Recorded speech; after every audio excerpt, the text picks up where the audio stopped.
Welcome to Illumineer Academy. Today, we're going to learn strategy basics. Now that you're building your very own deck, you want to make sure it's a strong one. You won't last long if your deck isn't thought out. So we're going to learn about making a cohesive deck.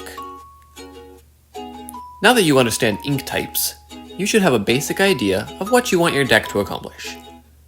And yet, there are multiple strategies that you could use for every ink color. How do you figure out what you want to do?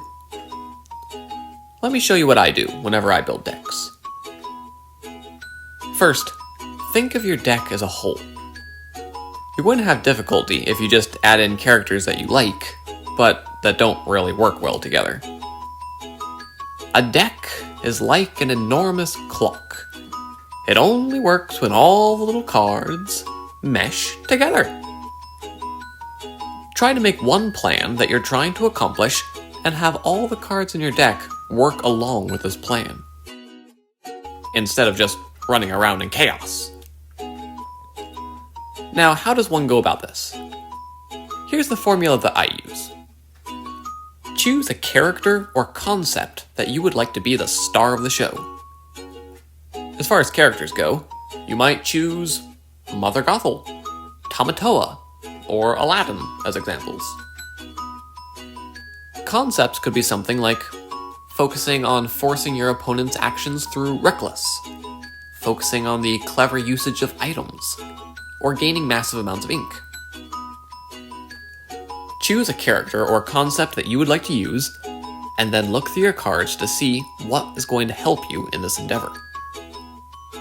Everyone is going to have different cards at their disposal, and that's what makes a trading card game fun. I can't really tell you what cards you should use. It's up to you. But let me walk you through how I do it. I'm going to pick a nice character card to focus on in Moana of Motunui. When she quests, she readies your other princess characters. And she's an Amber card, so I've got Amber locked in. Let's see, what other Amber princess characters are there? Oh, there's several. Ariel, Cinderella, Rapunzel, Minnie.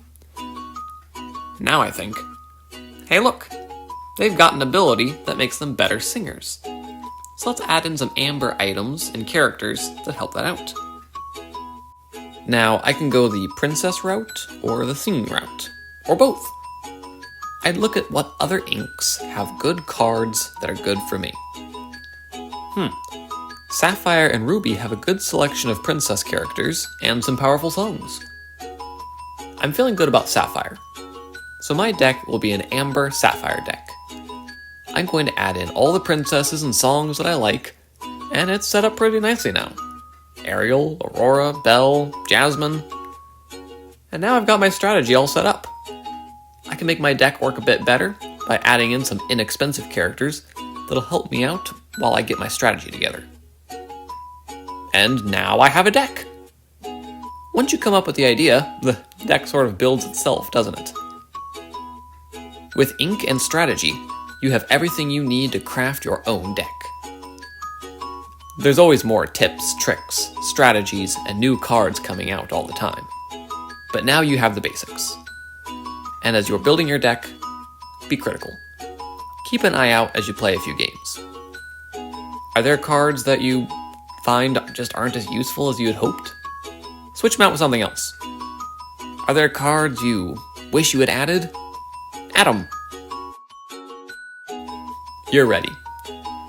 Today's goal is go and make your deck, and become the best Illumineer that we all know you can be.